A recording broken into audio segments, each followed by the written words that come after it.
हरे कृष्ण। श्रीमद् भगवद गीता द्वितीय अध्याय श्लोक संख्या 22।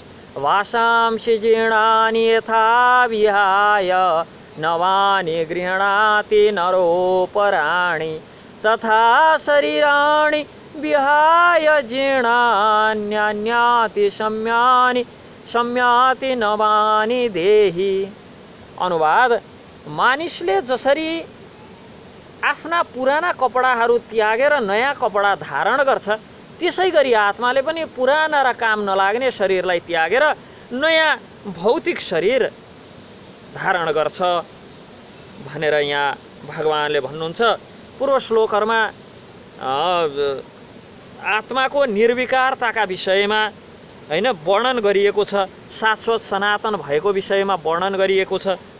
र अब यो श्लोकमा 22औं श्लोकमा उदाहरणको माध्यमद्वारा आत्मा र शरीरको भिन्नता, सत र असत बीचको भिन्नता बताउँदै हुनुहुन्छ भगवानले।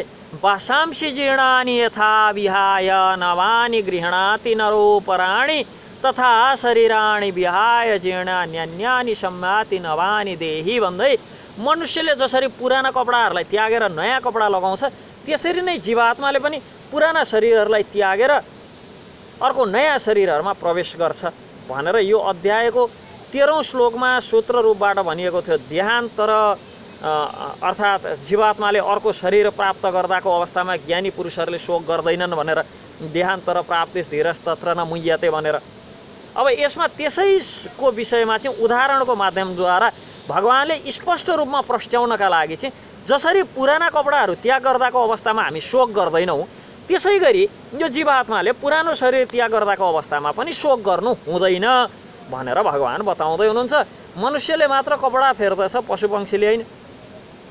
त्यसकारण यसमा कपडा फेर्ने उदाहरणमा चाहिँ नर पदको चाहिँ प्रयोग गरिएको छ।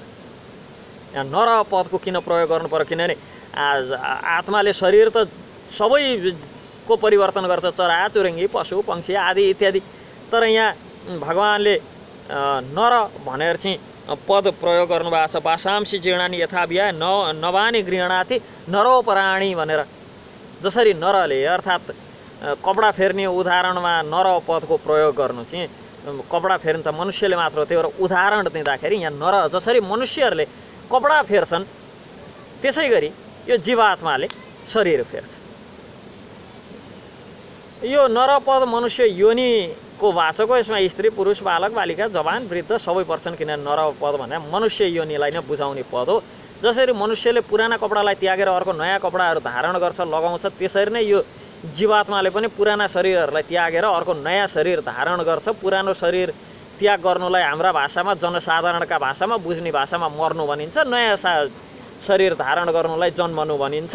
जबसम्म प्रकृतिसँग सम्बन्ध स्थापित रहिरहन्छ, प्रकृतिको 3 गुणबाट माथि जबसम्म हामी उठ्दैनौँ, तबसम्म जीवात्माले यो पुराना शरीरहरूको त्याग गरेर कर्मअनुसार अथवा समयको चिन्तनअनुसार नयाँ नयाँ शरीरहरू ग्रहण गरिराख्नुपर्छ, नयाँ नयाँ शरीरहरू प्राप्त भइरहन्छ। यसमा शरीराणी पदमा चाहिँ बहुवचन प्रयोग गरिएको छ। यो बहुवचनको अभिप्राय चाहिँ जबसम्म जीवात्मालाई आफ्नो यथार्थ स्वरूपको पूर्ण ज्ञान हुँदैन, जीवेर स्वरूप है नित्य कृष्ण, जीवको स्वरूप नित्य भगवान श्रीहरिको दास हो, सेवकको स्वरूप हो, हामी चाहिँ यो चिन्मय आत्मा हौँ, ईश्वरका अंश हौँ भन्ने यो यथार्थ स्वरूपको पूर्ण ज्ञान हुँदैन, तबसम्म यो जीवात्माले अनन्तकालसम्म चाहिँ शरीर धारण गरिराख्नुपर्छ आफ्नो स्वरूप ज्ञान नभएसम्म। आजसम्म यसले चाहिँ अब कति शरीर धारण गर्यो त्यसको सङ्ख्या निश्चित गर्न असम्भव छ, र भविष्यमा कति शरीर धारण गर्नुपर्ने हो यो जीवात्माले त्यसको पनि सङ्ख्या निश्चित गर्न तोक्न चाहिँ असम्भव छ। यही विषयलाई चाहिँ दृष्टिगत गरेर यहाँ शरीराणी पद बहुवचनको रूपमा प्रयोग गरिएको छ र सम्पूर्ण जीवहरूलाई लक्षित गराउन यसमा देही पदको पनि प्रयोग गरिएको छ। यो श्लोकको पूर्वार्धमा पुराना कपडाहरूको विषयमा बताइएको छ, उत्तरार्धमा चाहिँ जीर्ण शरीरको विषयमा, पुरानो शरीरको विषयमा बताएको छ। जीर्ण अर्थात् पुराना कपडाहरूको उदाहरण शरीरमा कसरी लागु हुन्छ? किनकि शरीर त बच्चाहरूको, जवानहरूको जसको पनि मर्छ हैन, केवल वृद्धहरूको पुरानो शरीर मात्र त मर्दैन, जीर्ण शरीर मात्र मर्न त होइन, यसको शरीर आयु सकिए पछाडि मर्छ। तथा आयु समाप्त हुनु चाहिँ शरीर जीर्ण हुनु हो, अर्थात् पुरानो हुनु हो। शरीर बच्चाको होस्, जवानको होस्, वृद्धहरूको होस्, आयु समाप्त भए पछाडि ती सबै जीर्ण अर्थात् पुरानो हुन्छ। जसरी कपडा पुरानो भएपछि मात्र फाल्दैनौँ त, छोटो भएपछि पनि हामीले फेर्छौँ नि, छोटो हुन लागेपछि लगाउँदैनौँ।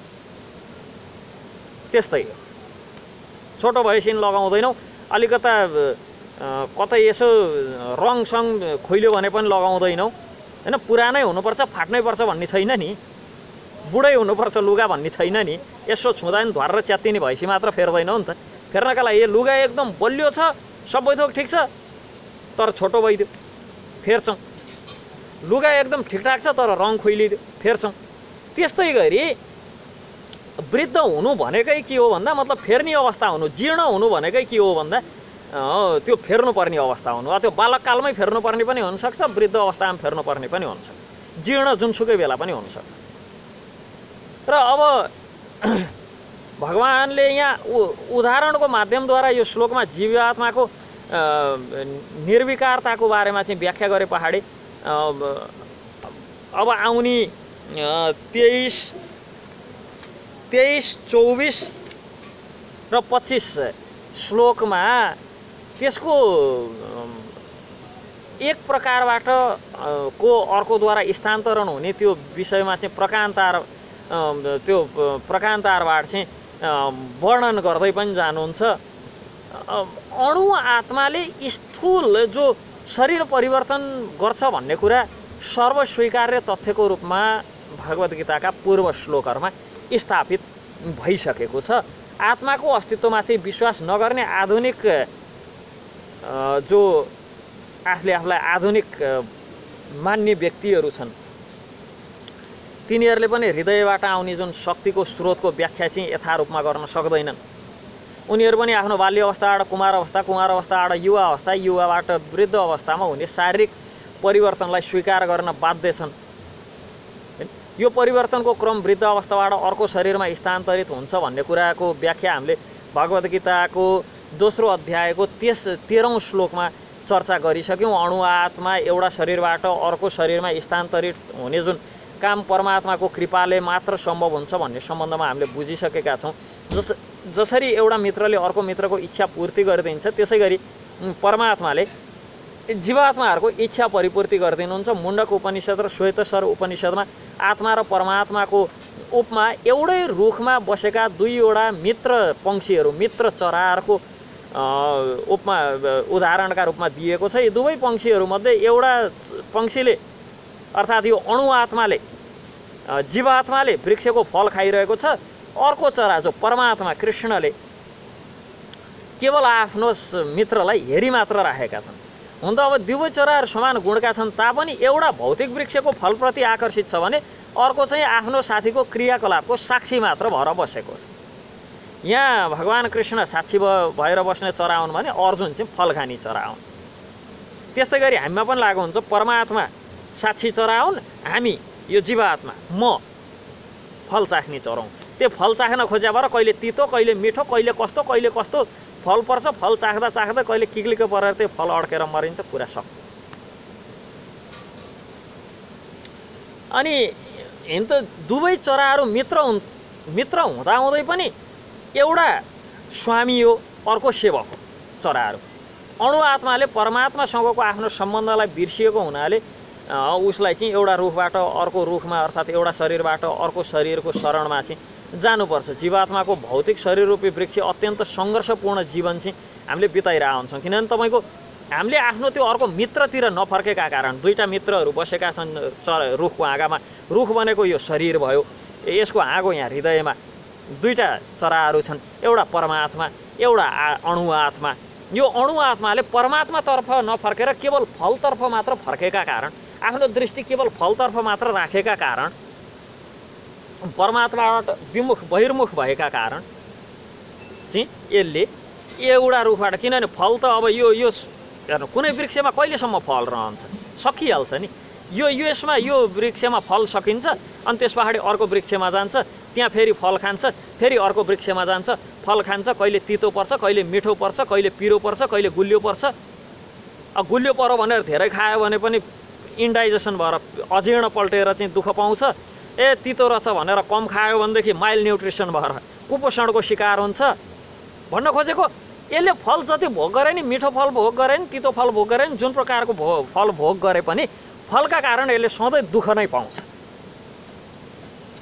र यो जीवात्माले यसरी चाहिँ भौतिक शरीररूपी वृक्षमा चाहिँ अत्यन्त सङ्घर्षपूर्ण जीवन चाहिँ बिताइरहेको हुन्छ। यदि उसले यो जीवात्माले त्यो अर्जुनले भगवान् कृष्णलाई गुरु मानेर स्वेच्छाले कृष्णको शरणमा परे चाहिँ आफ्नो साथमा रहेको अर्को चरा परमात्मालाई गुरुको रूपमा मानेर उपदेश पाउनका लागि उसको शरणमा जाने हो भने तुरुन्त सम्पूर्ण शोकबाट चाहिँ मुक्त हुन्छ। मुण्डक उपनिषद, श्वेतस्वर उपनिषदमा समान रूपले चाहिँ यो तथ्यलाई चाहिँ पुष्टि गरेका छन्। समाने वृक्ष पुरुषो निमग्नो निशया शोचितो मुह्यमान जुष्टम यदा पश्यत्यन्यमिषम अस्य महिमानामिति वीतशोकः।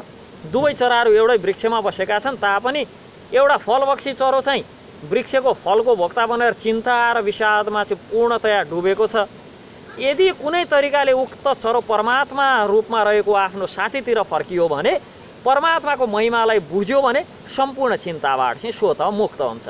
यति बेला अर्जुन आफ्ना शाश्वत मित्र कृष्णपट्टि फर्केका छन् र उहाँबाट भगवद् गीताको सदुपदेश चाहिँ ग्रहण गर्दैछन्। यसरी कृष्णबाट उपदेश ग्रहण गरिसके पछाडि अर्जुनले भगवानको परम महिमा बुझ्छन् र शोकबाट मुक्त कसरी हुन्छन् भन्ने कुरा यही भगवद् गीताको अन्तिम अध्यायमा अन्तिम अवस्थामा हामीले देख्छौँ। यहाँ भगवानले अर्जुनलाई आफ्ना हजुरबुवा र गुरुको शरीर परिवर्तन सम्बन्धी विषयलाई लिएर चिन्ता नगर भन्ने उपदेश दिँदै अझ अर्जुन त धर्मयुद्धमा आफ्ना हजुरबुवा र गुरुको बुढो शरीर नष्ट गर्न पाएकोमा प्रसन्न हुनुपर्ने हो, किनभने यसरी शरीरलाई मारिदिँदा उनीहरूले विभिन्न किसिमका शारीरिक क्रियाकलापका परिणामबाट पनि तुरन्त मुक्ति प्राप्त गर्ने भए। हैन, जसले धर्मयुद्धको वेदीमा आफ्नो शरीरको बलि चढाउँछ त्यसका शरीरका पापहरू पखालिन्छन् र जीवनको उच्चतर अवस्था प्राप्त हुन्छ, त्यस्तो व्यक्तिको चाहिँ उन्नति हुन्छ। अत यस सम्बन्धमा अर्जुनले चिन्ता गर्नुपर्ने कारण छैन भन्ने बताउँदै अब आगामी 3 श्लोकहरूमा त्यसकै यो जीवात्माको निर्विकारताको विषयमा चाहिँ प्रकारान्तरबाट चाहिँ वर्णन गर्दै भगवान् अगाडि बढ्नुहुन्छ। हरे कृष्ण।